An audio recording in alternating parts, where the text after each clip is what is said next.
हाय kids, Prachi हैं आज हमारे साथ में। Prachi Honey, she is all India rank 28 this year. बच्चे से रिक्वेस्ट की थी कि हम ये नोट्स बनाने का स्टाइल कैसा है। हर न्यूज़पेपर में आप देखते हो सभी ज़रूरी है, हर दिन कुछ कुछ टॉपिक आता रहता है। तो कौन से फैक्ट्स निकालने हैं, कैसे लिखने हैं, कैसे यूज़ करेंगे, वो अगर आप बच्चों को बता पाएंगे तो उनको थोड़ा नोट मेकिंग में हेल्प हो जाएगा। QEP is very comprehensive program जहाँ पे you get all the content, figures, datas, maps, keywords. The real challenge is how to filter out from that content and use it in the answer. मुझे से पता ही होना चाहिए कि agriculture का क्या कंट्रीब्यूशन है जीडीपी में, फिर इनसाइड एग्रीकल्चर सीरियल्स प्रोडक्शन कितना है, हम उसमें इंडिया का एक्सपोर्ट प्रोडक्शन कितना है, इरिगेशन वाला कितना है। तो ये सब बेसिक इन्फॉर्मेशन है जो पता होनी चाहिए। उसके बाद का मैं यूज़ करती थी थ्रू सर के QEP के नोट्स, जहाँ से कंटेंट वाइज तो अगर आपने नोट्स बनाए हैं तो content will be same. Hi kids, आज का जो ये सेशन होने वाला है इसमें मैंने बच्चे से रिक्वेस्ट की थी कि हम ये नोट्स बनाने का स्टाइल कैसा है। तो प्राची हैं आज हमारे साथ में, Prachi Honey, she is all India rank 28 this year.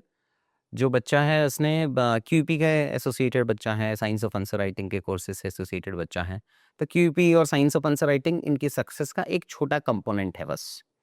उसके अलावा बाकी कहीं से भी इन्होंने नोट्स बनाए होंगे, उठाए होंगे, इनपुट लिए होंगे। तो अल्टीमेटली आपको नोट्स कैसे बनाने होते हैं, ये सेशन मैं आज प्राची के साथ में करना चाह रहा था। तो मैंने इनसे रिक्वेस्ट किया, तो साथ में इनके आंसर्स भी हैं कि अगर ये नोट्स बनाए, तो इसको यूज़ कैसे किया था, वो पार्ट भी उन्होंने यहाँ पे रखा है। तो प्राची, अपन स्टार्ट यहाँ से करते हैं कि GS2 या GS3 का एक टॉपिक उठा लेते हैं और उस टॉपिक के नोट्स बनाए कैसे थे? बिकॉज़ जैसे कंटेंट है, कंटेंट तो बहुत ज़्यादा मिल जाता है। ऐसे मुझे तो फैक्ट से बहुत प्यार है, तो मैं तो बहुत ऐसा चाहता हूँ कि अच्छा ठीक है, इतना कंटेंट दे दूँ कि कोई 15-20% कर ले तो काम हो जाए। तो उसको अपने अपने छोटे नोट्स की एक, जो मैं देख पा रहा हूँ, ये अपन ने रजिस्टर बनाया है। तो इसको अगर ब्रॉडली आप बच्चों को बता पाओ कि किस टाइप के फैक्ट्स आपको कॉपी करने हैं, बिकॉज़ हर फैक्ट ज़रूरी है। हर न्यूज़पेपर में आप देखते हो सभी ज़रूरी है, हर दिन कुछ कुछ टॉपिक आता रहता है। तो कौन से फैक्ट्स निकालने हैं, कैसे लिखने हैं, कैसे यूज़ करेंगे, वो अगर आप बच्चों को बता पाएंगे तो उनको थोड़ा नोट मेकिंग में हेल्प हो जाएगा। Yes, sir. So thank you firstly for inviting me. And sir has been very kind in saying that QEP is very small part in my success, but I would attribute कि मेरी जो initial answer writing और वो सब है, it's because of the QEP and the lessons taught by sir, so I'm thankful to sir. And now coming to how I made it, the only thing is that QEP is very comprehensive program जहाँ पे you get all the content, figures, datas, maps, keywords. The real challenge is how to filter out from that content and use it in the answer. So if you are like of the view that you can use everything in the answer, then trust me, you will not be able to use even a single thing. So you have to be very cautious in using what I have to use, what I have to not use. सो मैं कैसे decide करती थी कि मैंने PYQs देखे थे sir की QEP किया, उसके बाद मैंने PYQs देखे कि कौन से टॉपिक्स हैं जो ज़्यादा रिपीट होते हैं और जिनमें क्वेश्चंस एक ही टाइप के आ रहे होते हैं। फॉर एग्जांपल मैंने हमेशा कोशिश करती थी कि मैं अपने कीवर्ड्स, डेटास, फैक्ट्स को वो उन फैक्ट्स को फ़िल्टर आउट करूँ जिनको मैं मल्टीपल जगह पे यूज़ कर पाऊँ, सेम डेटा, सेम फैक्ट्स, ताकि वो क्रॉस द पेपर यूज़ होते हैं ना, तो आपको रिवीजन ईज़ी होता है।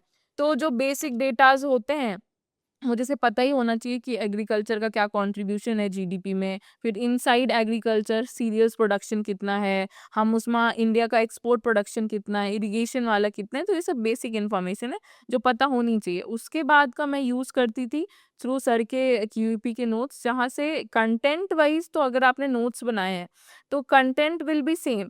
कि एक टॉपिक है फॉर एग्जांपल MSP, तो उसके क्या चैलेंजेस हैं और उसके क्या आउटकम्स होने चाहिए, वो तो आप ले लोगे, बट उसमें डेटास को यूज़ कैसे करना है और कीवर्ड्स को कैसे ऑप्टिमिस्टिकली यूज़ करना है उसमें। क्योंकि मुझे याद भी याद है कि मैं जब स्टार्टिंग में सर की क्लासेस में आती थी तो मैं कंक्लूजन में 3-4 कीवर्ड्स लिख देती थी, तो बहुत फोर्स्ड लगता है कि that you are only writing keywords. तो एग्जैजरेट भी नहीं करना है कीवर्ड्स को, हर पर answer 3 to 4 keywords will work.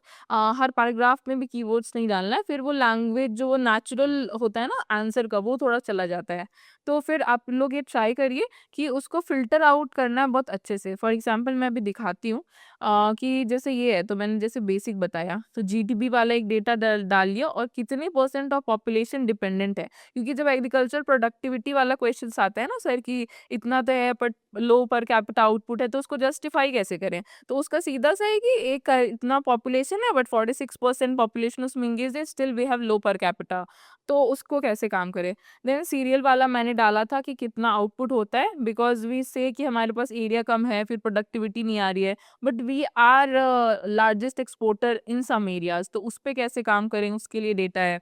Then अभी रिसेंट में काफ़ी सस्टेनेबल मिशन वगैरह चल रहे थे कि पल्सेस पे कैसे करना है, तो मैंने बस नोट डाउन कर लिया था कि कहीं पे भी आएगा तो मैं एक लिख दूंगी, national mission on sustainable agriculture, अगर इन्वायरमेंट वाला भी क्वेश्चन आया तो वहां से मैं लिंक करके लिख दूंगी। फिर गवर्नमेंट में ने सर अभी क्या क्या करा है अच्छा, जैसे raised MSP for millets, pulses and oil seeds, ताकि जब वहाँ पे लिखते हैं ना कि फार्मर्स को डबल इनकम में गवर्नमेंट क्या सपोर्ट कर रही है, तो वहाँ पे जब हम डबलिंग फार्मर्स इनकम वाला करेंगे तो वहाँ पे चीज़ करेंगे। फिर मुझे जैसे मैं हाँ, मैं इंटरप्ट कर रहा हूँ। ये सर। तो इसका मतलब यहाँ पे आपने कीवर्ड्स को भी या किसी स्कीम को भी वहीं पे लिखा है और फैक्ट्स को भी वहीं पे लिखा हाँ, मैं टॉपिक के अंदर ही सब कुछ डाल देती थी कि ये नहीं करा कि एग्रीकल्चर है तो पहले मैं उसका डेटा अलग बनाऊँगी, कीवर्ड अलग बनाऊँगी, ताकि जब मैं ये रिवाइज़ कर रही हूँ ना तो मेरे सामने सारी चीज़ें हों और मैं एज़ पर नीड कहीं डेटा यूज़ कर लेती थी, कहीं कीवर्ड, कहीं पे ये, क्योंकि अगर हम वो सेग्रीगेटेड फॉर्म में रहेंगे ना कि यहाँ पे डेटा यूज़ करने या कीवर्ड,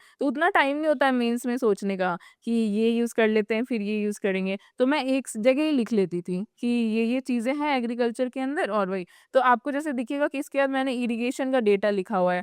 फिर यहाँ पे ही आप कमेटी भी इसमें यूज़ कर सकते हो, Mahesh Kumar committee for irrigation, Mihir Jain committee, sorry, हाँ, सॉरी, मिहिर जैन कमेटी।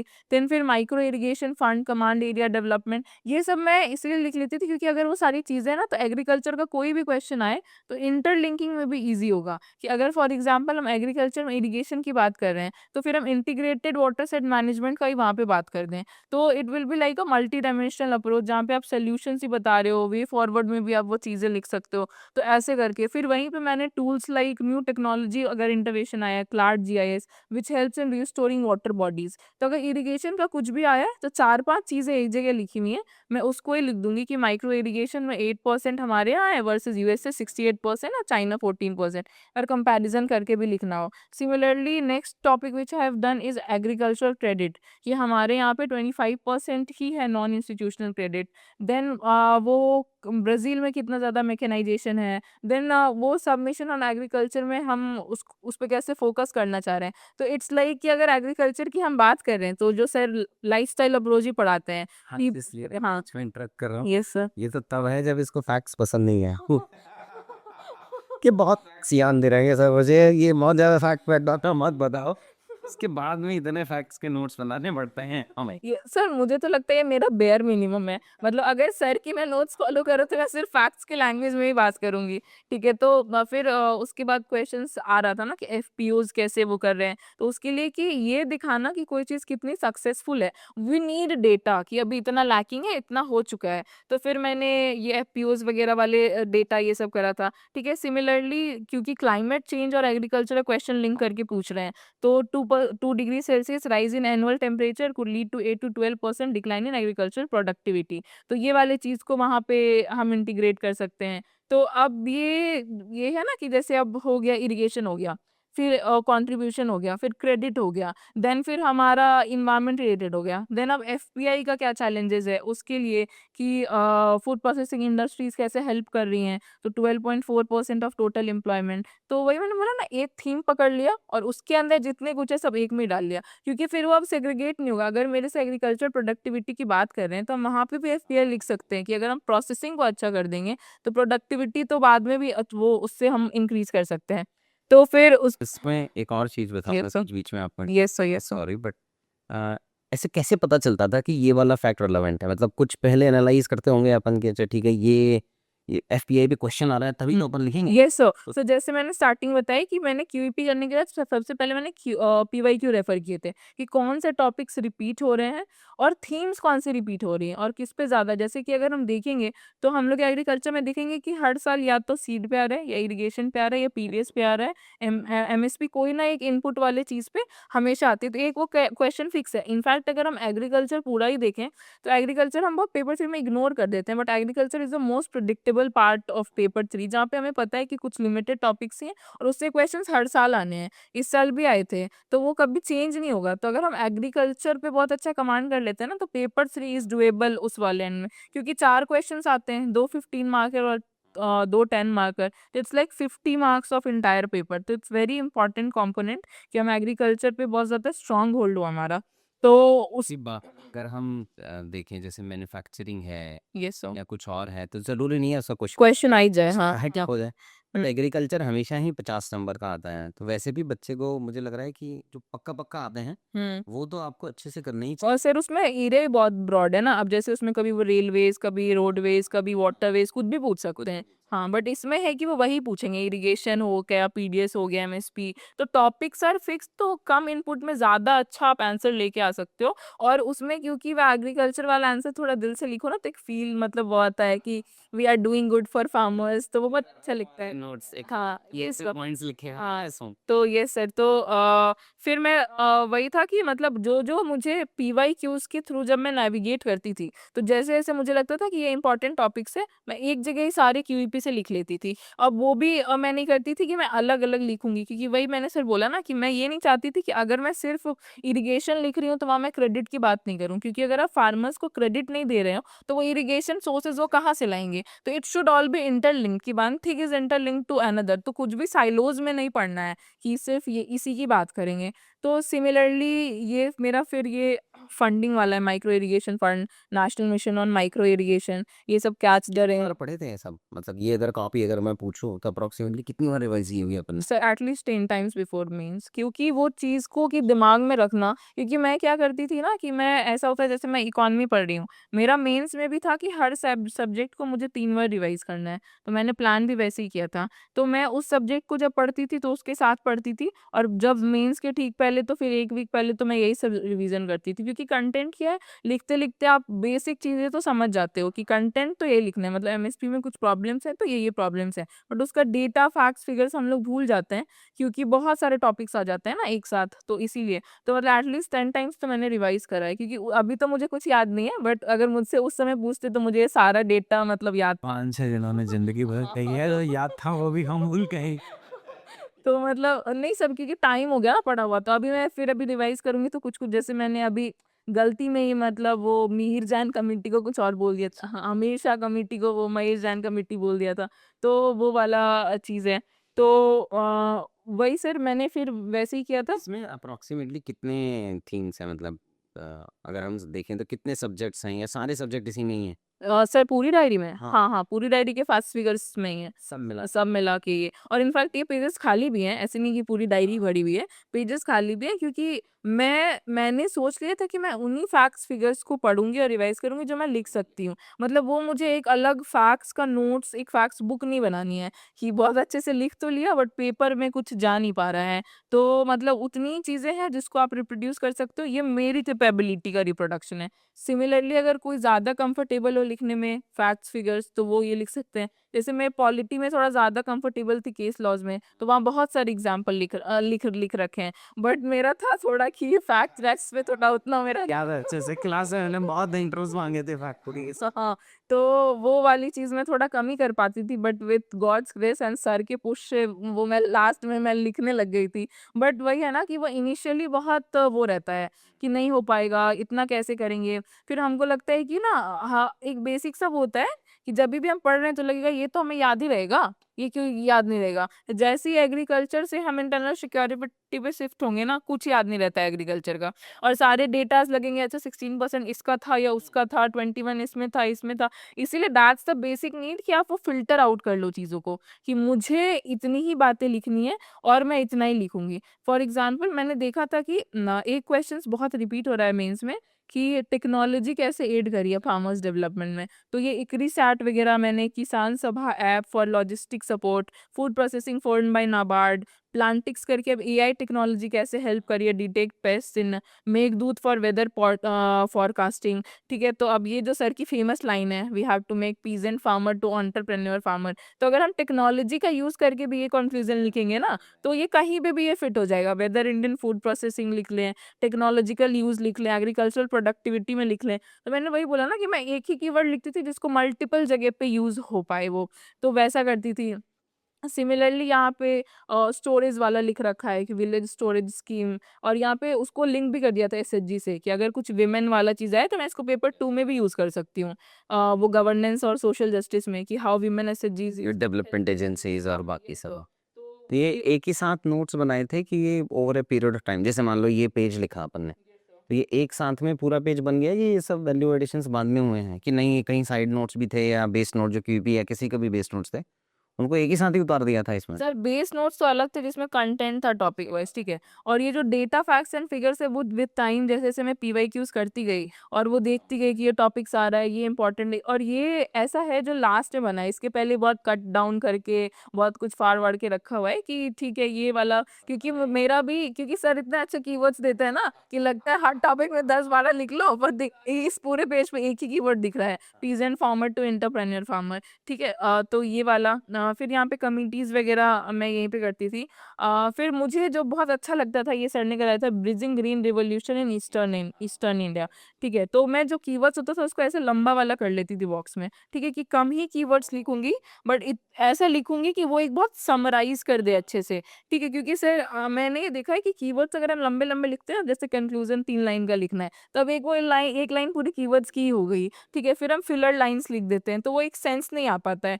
तो जैसे मैंने यहाँ लिखा था कि इंडस्ट्रीज वाले में सर ने रेगुलेटरी कोलेस्ट्रॉल पढ़ाया था, तो लेबर लॉज रिजिडिटी को तो मुझे हर पॉइंट में मेंशन करना ही है कि वो इंडस्ट्री का एक पॉइंट तो बन ही गया, तो कुछ भी भूल जाओ बट ये पॉइंट नहीं भूलो, तो उसको अलग से लिख लिया था कि labour law rigidity, NITI Aayog का रिकमेंडेशन, अगर कुछ नहीं भी समझ आ रहा है तो वही लिख देना, NITI Aayog recommends reducing average duties to 7% and using anti dumping measures on cheap Chinese products. तो ये सब चीज अगर इंडस्ट्री में लिख देंगे ना तो वो लगेगा कि मतलब the person who is writing this उसको सब्जेक्ट नॉलेज है अच्छी। हाँ, तो ऐसा ऐसा करके फिर यहाँ पे जो सर आप वो करवाते थे कि भूमि प्रोजेक्ट जो केस स्टडीज वगैरह देते थे, हाँ, और मैं यहाँ पे भी लिखती थी कि यू ऑलवेज फॉरगेट क्रेडिट वाला, मैं अपने लिए लिखा हुआ है कि तुम्हें क्रेडिट वाला ही लिखना भूल जाती हो, तो you always forget credit, so land collateral, ये सब चीजें लिखा करो। ये होता है ना कि एग्रीकल्चर में हम आपने वो लाइफ साइकिल अप्रोच पढ़ाया था, तो मेरा ये क्रेडिट वाला पता नहीं क्यों मिस हो जाता था लिखने में, तो फिर वो मैंने वो किया, फिर मैंने वही सिमिलरली इंडस्ट्रीज वाला आया था, तो मैंने देखा था कि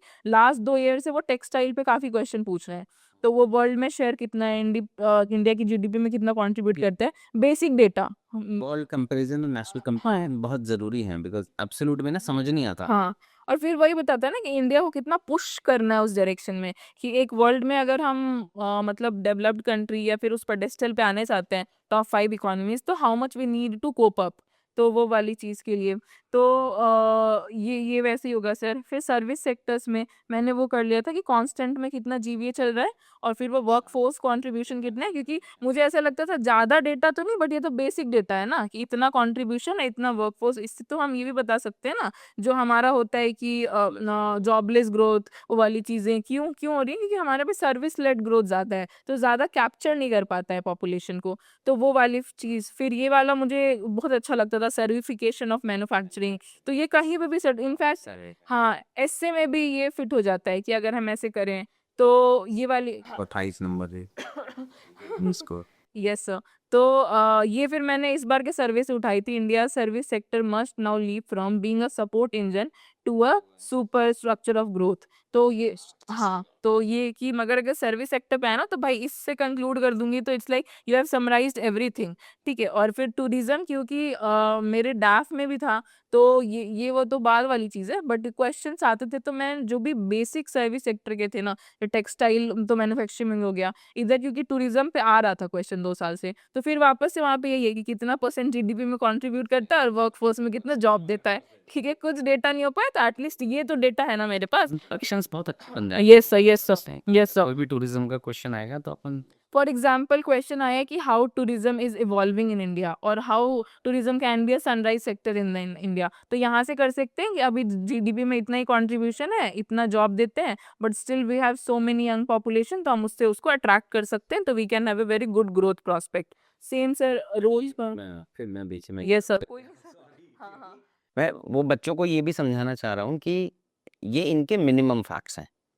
तो अगर आपको पेपर पास करना है, देखो ये इन्होंने पहली बार मेंस लिखा था, 3 इन्होंने प्रीलिम्स दिए, अनफॉर्चुनेटली नहीं हो पाए। इस बार पहला मेंस, पहला interview, all India rank 28।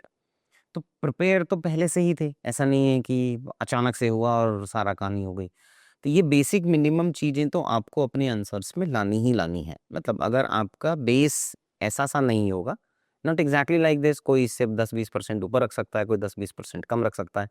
But अगर इन फैक्ट से आप बहुत डरेंगे कि बेसिक फैक्ट हैं जो ये नहीं है, तो बहुत गड़बड़ है। और बहुत ज़्यादा फैक्ट्स लिख देंगे, तब भी बहुत ज़्यादा गड़बड़ है। तो आपके आंसर्स में ये हम स्कैन करके डाल देंगे, आप देख लीजिएगा इनको। बट कम से कम इतने फैक्ट्स तो, अब ट्रस्ट मी, मुझे पता है ये फर्स्ट सीट पे बैठने वाला बच्चा था, ये लास्ट सीट वाला नहीं है जहाँ तक टीचर पहुँच नहीं पाता है।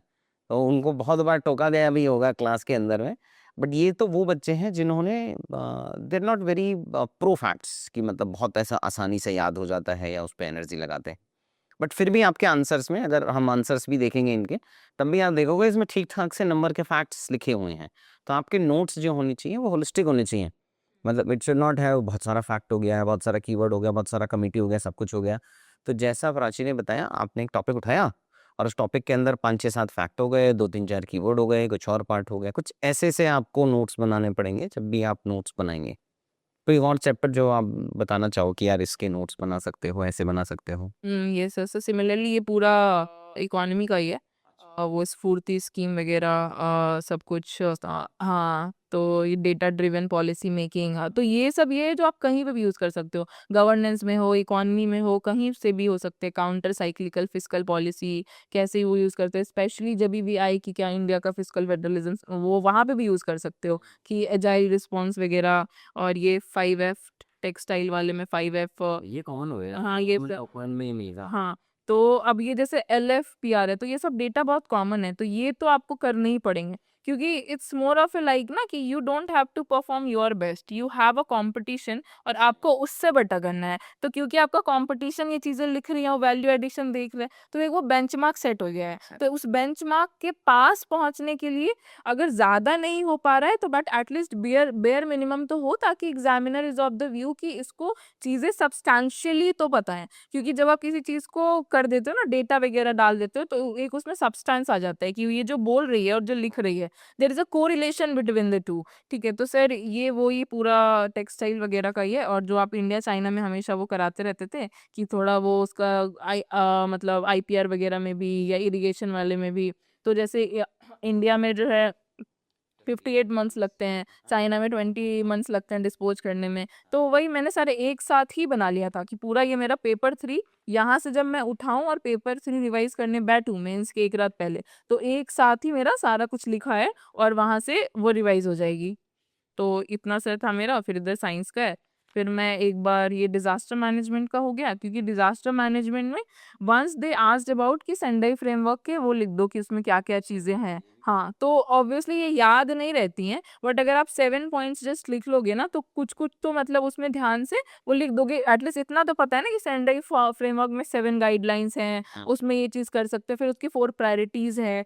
तो ये वाला जो बेसिक मतलब डिजास्टर मैनेजमेंट, ये सब में उतना नहीं होता कि बहुत ज़्यादा इनोवेशन है, बट कुछ कुछ जो कीवर्ड्स हैं कि कैसे करना चाहिए, प्रिपेयर्डनेस कैसे होना चाहिए, फिर बिटवीन डिजास्टर कैसे होना चाहिए, पोस्ट डिजास्टर कैसा होना चाहिए, तो वो एक अप्रोच दिखेगा ना, तो वो एक एडमिनिस्ट्रेटिव अप्रोच भी दिखाता है कि जब आप सर्विस में आओगे तो आप एकदम ऐसा स्ट्रक्चर्ड वे में काम करोगे, आपको पता है। फिर उसके बाद मुझे ऐसा लग रहा था कि भाई बहुत कम हो गए हैं और इतना मैं नहीं, तो फिर मैंने एक बार और किया था कि एक मतलब सर के नोट्स से, क्योंकि मन तो पड़ता नहीं है, तो फिर एक लिख लिया था 5 आइज वाला कि ठीक है। फिर मुझे लगा कि कुछ और कर लेती हूँ जो कि viable, profitable, sustainable, dual distress, तो मतलब वही सारा de industrialization of agricultural, corporatization of agriculture, जो ये आप वहाँ पे कमर्शियलाइजेशन, फूड प्रोसेसिंग, ये सब में भी यूज़ कर सकते हैं, और लैंड पूलिंग ये सब में भी यूज़ कर सकते हैं।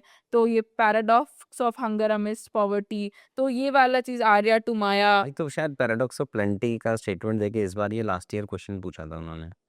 पैराडॉक्स कुछ तो कीवर्ड डाला था उन्होंने, पैराडॉक्स ऑफ प्लेंटी, जैसे वैम पूछा था लास्ट ईयर में, winning hearts and minds. To farm, banded solutions, ये मुझे बहुत अच्छा लगता था। That agriculture in ICU, then we are providing banded solutions from subsidy led to investment led. तो ये सब चीज़ें जब हम लिखते हैं तो वो दिखाते हैं कि हमारे एक वो फ्यूचर आउटलुक है, कि जहाँ पे हम एक वो ट्राई करना चाहते हैं कि how we can make agricultural productivity को इंक्रीज कर सकते हैं, कि अल्टीमेटली प्रॉब्लम्स तो हम वहीं पे फेस कर रहे हैं ना।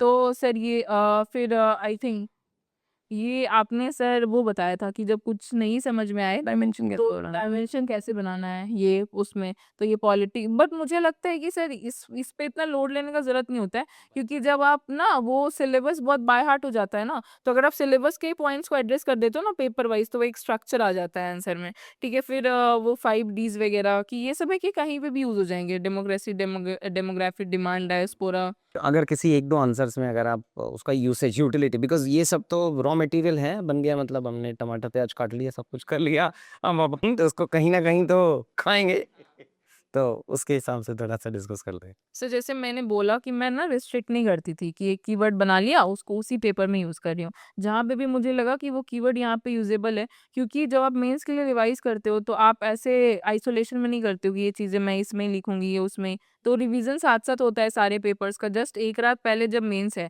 तब स्पेसिफिक होता है कि ये डेटा देख लेते हैं। तो वो चीज़ें बहुत जो सब लोग इससे परेशान रखते हैं कि आंसर्स को मल्टी डायमेंशनल कैसे लिखें या इंटरलिंकेज कैसे करें। जब हम सारे पेपर्स को साथ में पढ़ते हैं तो ऑटोमेटिकली वो फ्लो आने लगता है। फॉर एग्जांपल सर ने ये सारे कीवर्ड सर मोस्टली हमें पेपर 3 में कराते थे। जैसे ब्लैक स्वॉन इवेंट कराया कि वंस इन ए व्हाइल जब कोई इवेंट बहुत बड़ा सा होता है तो उसको ब्लैक स्वॉन इवेंट करते हैं। तो बट ये मेरा क्वेश्चन सोसाइटी का है, explore and evaluate the impact of work from home on family relationships.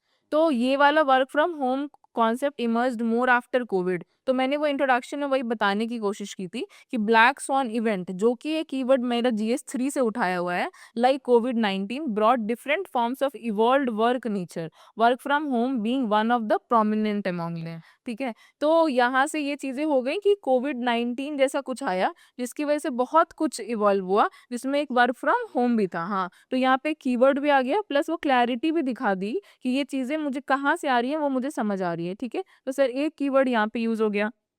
फिर जो मैंने वो करा है कि इसको सब पार्ट्स में कैसे करना है, तो एक्सप्लोर तो मैंने थोड़ा, क्योंकि ये 15 मार्क का था का नहीं 10 मार्क का ही था, बट एक थोड़ा वो बना दिया कि सर ये बताते थे कि एक थोड़ा माइक्रो डायग्राम बना दो ना, तो even if you are able to extract 0.5 marks तो इट इज़ वेरी सिग्निफिकेंट। तो एक वो मैंने थोड़ा बता दिया था कि features of work from home, क्योंकि जब तक आप फीचर्स नहीं बताओगे आप उसको इवेल्युएट कैसे करोगे कि हाउ इट इज़ इम्पैक्टिंग। तो वो थोड़ा बता दिया था कि प्रोफेशनल लाइक सेटअप होता है, log in and log out time होता है, use of electronic devices and internet, virtual meetings and presentation based model. उसके बाद में आई थी कि अब सिंस कि कोई भी क्वेश्चन पढ़ते ही हमें उसके बारे में हमारे जो भी थॉट्स हों उससे हमें नहीं जाना है, उसका पॉजिटिव नेगेटिव्स दोनों जाना है, भले हमें ये अच्छा लगे या खराब लगे। तो मैंने पहले पॉजिटिव इम्पैक्ट बताया था फैमिली रिलेशनशिप पे कि कैसे होता है। ठीक है, मोर बॉन्डिंग टाइम विद फैमिली, क्योंकि वो ट्रैवलिंग टाइम वगैरह कम होता है। मैं ट्राई करती थी कि हर एग्जाम्पल के साथ हर पॉइंट्स पे एक एग्जाम्पल दूँ, और वो एग्जाम्पल ऐसा नहीं है कि मतलब वो बहुत वो डेटा होना चाहिए। जैसे फिर मैंने ये लिखा हुआ है,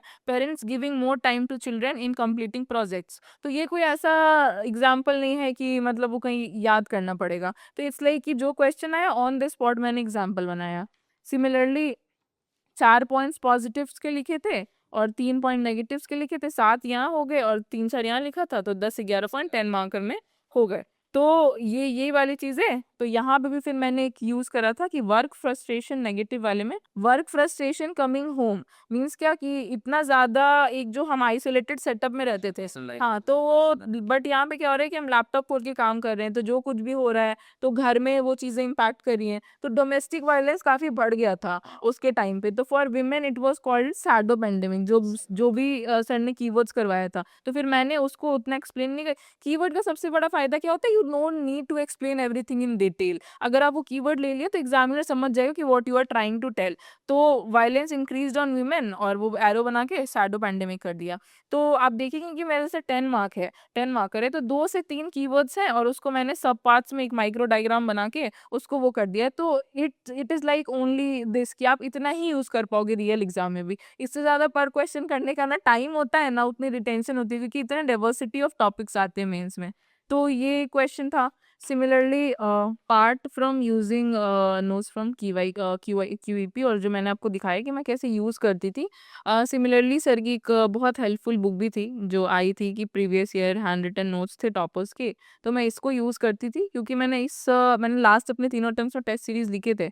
इस बार मेरे पास बहुत टाइम क्रंच था तो मैं लिख नहीं पाई थी, तो व्हाट आई डिड कि मैं पीवाईक्यूज लिखती थी और मैं उसको मैच करती थी जो सर ने मॉडल आंसर्स प्रोवाइड किए थे कि जो सेलेक्टेड जो पिछले ईयर के टॉपर्स हैं उन्होंने क्या लिखा, मैं क्या लिख रही हूँ और उसमें कुछ चीज़ें क्या मेरे से मिस हो रही है। तो मैं देखती थी कि उनमें जो अच्छी चीज़ें होती थी मैं उसमें लिख लेती थी साइड में और फिर मैं वो इवैल्यूएट कर लेती थी। फॉर एग्ज़ाम्पल ये केस स्टडी है जो मैंने लिखा हुआ है, तो जैसे ज 6 केस स्टडीज़ आती हैं हमारी, तो मैं सारे में स्टेक होल्डर अप्रोच नहीं लिखती थी। किसी में लिखा, किसी में नहीं लिखा, बेस्ड ऑन कि बड़ा केस स्टडी है, ये छोटा केस स्टडी है। तो जैसे फॉर एग्ज़ाम्पल मैंने ये चीज़ लिखी introduction of stake holder. Similarly ma'am या सर ने जो लिखा है तो वो भी लिखा, तो मुझे लगा कि चलो ये जो सेम चीज़ मैंने सोचा वो यहाँ पे भी सोचा, तो ये वाला पार्ट ठीक है। फिर अब दूसरे में आए तो ethical issues involved in the case, ethical issues involved in the case, ठीक है? तो मैंने 1-2 करके लिखा, फिर मैं म मिलाती थी, पॉइंट्स ऊपर-नीचे हो सकते थे बट क्रक्स सेम ही होता था। हाँ, ठीक है। सेम होनी चाहिए। तो यहाँ पे भी मैं कीवर्ड्स एथिक्स में भी ट्राई करती थी लिखने का, जैसे प्रायोरिटाइजिंग धर्म ओवर ड्यूटी और ड्यूटी ओवर धर्म, ठीक है? तो अब आप इसको समझाओगे तो 2-3 लाइन लग जाएँगे कि मोरली राइट होना चाहिए पाथ, तो ये उस वाले चीज़ में काम कर जाती थी। सिमिलरली फिर उसमें आप देखोगे कि एथिकल इश्यूज़ के बाद मोस्टली क्वेश्चंस होते हैं कि what are the options available to you, and कभी-कभी मेरिट्स डिमेरिट्स साथ में पूछते हैं या अलग ऑप्शंस ही होता था। तो मैं ट्राई करती थी कि जो भी ऑप्शंस है पहले वो ऑप्शंस को बोल्ड में लिखूँ, फिर मेरिट और डिमेरिट ऐसे साइड बाय साइड लिखी। तो सिमिलरली मैं यहाँ पे भी देखती थी कि मैम सर ने भी ऐसे ही करा हुआ है, मेरिट डिमेरिट, और मैं फिर वही मिला लेती थी। और फिर वही होता था जैसे कि कोई एक चीज़ है, जैसे यहाँ पे मैंने लिखा हुआ है कि कॉम्पनसेशन वाली चीज़ मैं भूल गई थी लिखना, तो यहाँ पे ऐड कर दिया कि ये वाली चीज़ लिखेंगे तो वो आंसर और अच्छा हो जाएगा। तो ऐसे करके मैं पूरा आंसर मिला लेती थी। और लास्ट में एथिक्स में भी मैं ट्राई करती थी कि जो एथिक्स के कीवर्ड है वो इंट्रोडक्शन या कंक्लूजन में तो आना ही चाहिए, जैसे डॉक्ट्राइन ऑफ डबल इफेक्ट। तो उससे क्या होता है कि वो एक vocabulary of that subject when it's found in the ना आंसर, तो वो काफ़ी इफेक्टिव लगता है। तो फिर मैं सिमिलरली देखती थी कि मैम या सर ने भी कोई ना कोई कीवर्ड्स लिखा होता था। कीवर्ड्स अलग हो सकते थे, एसेंस अलग हो सकता था लिखने का, बट जो कंटेंट होता था वो सेम होता था। तो फिर मुझे उससे लगता था कि now I am writing in the same direction which is suggested by toppers. तो फिर वो मुझे लगता था कि अभी आंसर राइटिंग मेरा कंप्लीशन के स्टेज पे है। तो सिमिलरली आप भी कर सकते हैं, अगर आपके पास कोई इवैल्यूएशन का सोर्स नहीं है या आप कोई प्रॉब्लम फेस कर रहे हैं, स्पेशली अगर आप पीवाईक्यू इवैल्यूएट करना चाहते हैं लिख के, तो you can adapt this way. It's a very effective method to complete PYQs in your own words.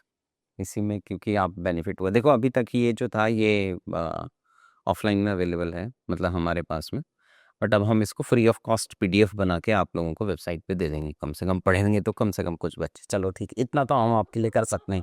आप पढ़ने का इनका कुछ तो आप वेबसाइट पे जाके इसको डाउनलोड कर लेना है। तो आप पीवाईक्यू को अपने आंसर्स लिखना, इसकी पीडीएफ मैं आपको दे दूँगा, उसको डाउनलोड करना, उससे कंपेयर कर लेना। ये जो किताब है ये 2 आईएएस 3 आईएएस ने मिलके लिखी हुई हैं, पुराने साल के जो बच्चे थे उन्होंने।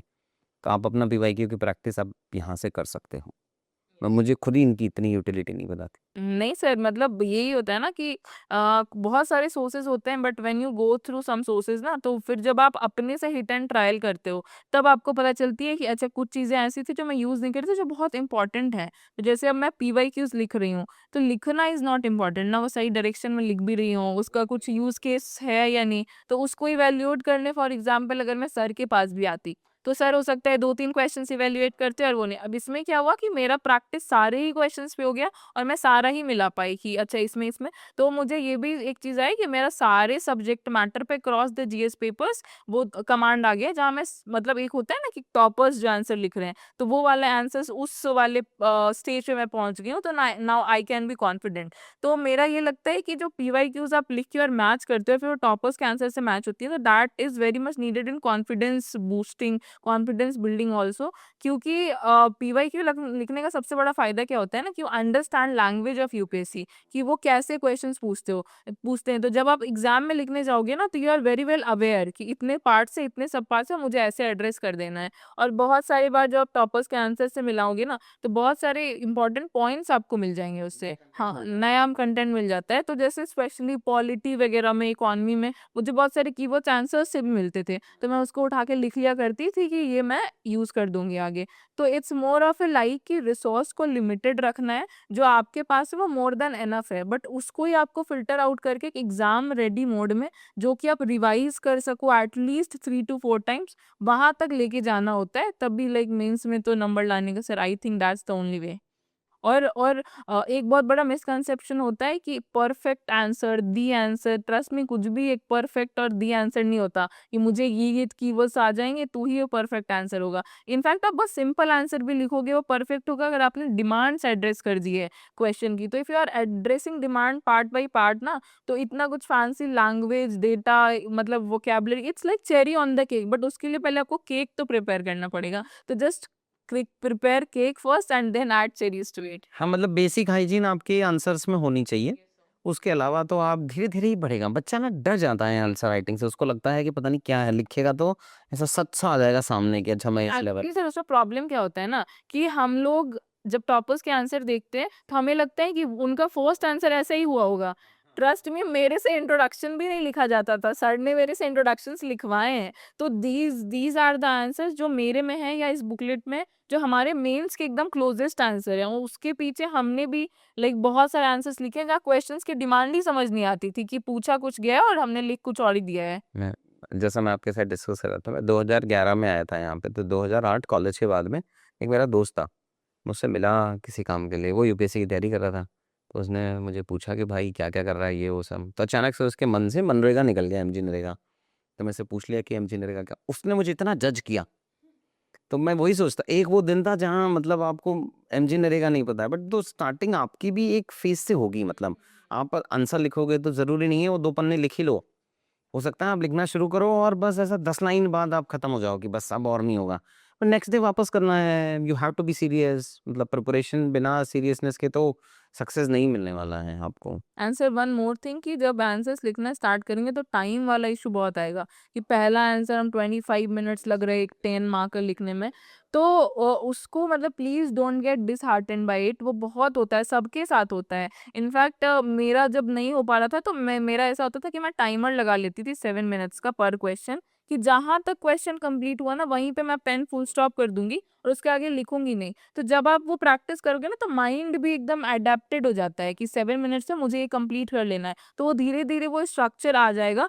तो बेसिक कंटेंट का जितना रिवीजन करेंगे उतना वो स्ट्रक्चरिंग माइंड में क्लियर होती जाएगी। तो even if you don't have time to write all the answers, just frame structure in your mind, कि अगर ये क्वेश्चन आता है तो this will be my intro, this will be my body and this will be my conclusion. तो एक बहुत जो ब्रेनस्टॉर्मिंग होता है ना, that's very important thing for me. वो बहुत ज़रूरी है, आजकल क्या होता है बच्चा रश में ही रहता है, मतलब ये भी कर लेंगे, ये भी कर लेंगे, ये भी कर लेंगे, सब कर लेंगे। आप अपने आपको टाइम नहीं देता है, वो खुद को बैठ के तो आपको काम करना ही पड़ेगा, अल्टीमेटली तो ये वॉर आपको लड़नी पड़ेगी। True sir. वहाँ कोई नहीं होता एग्ज़ाम हॉल में कि आप कुछ जाओ, तो जब तक आप खुद को टाइम नहीं दोगे तब तक तो मुझे नहीं लगता कि ये काम होगा। शुरुआत के फ़ेज़ेज़ में या हल्के कुछ दिन और के फ़ेज़ेज़ में आपको सपोर्ट मिल जाएगा। बट जब तक आप खुद से बैठ के आंसर नहीं लिखोगे तो ऐसा it's a difficult game to win. Yes sir. और वो भी होता है ना कि मतलब एक इंट्रोडक्शन, अच्छा इंट्रोडक्शन कैसा हो? तो जब स्टार्टिंग में लिखेंगे तो आपको लगेगा कि मेरा एकदम मैकेनिकल सा इंट्रोडक्शन आ रहा है, जैसा सर, मुझे आज भी याद है सर बोलते थे ये बहुत क्या जनरल सा इंट्रोडक्शन लिख रहे हो। तो डोंट गेट डिसहार्टेंड, क्योंकि सर भी आपकी भलाई के लिए बोलते हैं कि आप इसमें कितना और इम्प्रूव कर सके। तो लास्ट में मैं भी थोड़ा fact based, current affair based answers लिखने लगी थी। तो it's all that you have to trust the process and just work consistently. अगर एक दिन का करके सोच लिया कि अब नहीं हो रहा है, तो और ऐसा भी होगा कि एक दिन अच्छा लिख लिया तो फिर अगर उसको प्रैक्टिस नहीं करेंगे तो वो फिर वो नेचुरली आएगा नहीं। हाँ, तो फिर वो नहीं लिख पाएंगे। तो it's like practicing the same thing again and again is the only key to crack UPSC. ठीक है, तो थैंक यू सो मच। बहुत आज बहुत ही लेट हो गए, कॉलेज से भी वापस आए तो she is very tired today. But in books के जो पीडीएफ्स हैं वो आप लोग डाउनलोड करके उसको पढ़ो। बहुत मेहनत से इन बच्चों ने लिखा था। ये जो 2 बच्चे हैं, ये किताब जैसे जो 2 बच्चे की है, ये है Gaurav cleared this exam in the first attempt. First attempt में आईएएस बन गए थे। आकृति लास्ट अटेम्प्ट में आईएएस बनी थी। तो सारा एक्सपीरियंस मिल जाएगा आपको इन नोट्स के अंदर में। उसको डाउनलोड कर लो, फ्री ऑफ कॉस्ट है, पढ़ लो उसको, थोड़ा आंसर राइटिंग करो, हल्के-हल्के बनाओ। अगर आप कॉलेज-वॉलेज में हो तब भी थोड़ा बहुत पढ़ सकते हो। एटलीस्ट समझो तो सही कि आंसर कैसा लिखते हैं। मतलब आप जो मॉडल आंसर टाइप वाइप देखते हो वो रियलिटी नहीं है भाई। ये मोटा-मोटी, ये भी एग्ज़ैक्ट रियलिटी नहीं है, बट ये मोटा-मोटी रियलिटी है कि जिनके साथ आप अगर कंपेयर करोगे तो आप, मुझे लग रहा है कि अच्छा खासा काम हो जाएगा इसके लिए। ठीक है भैया। Thank you so much. Thank you, everyone.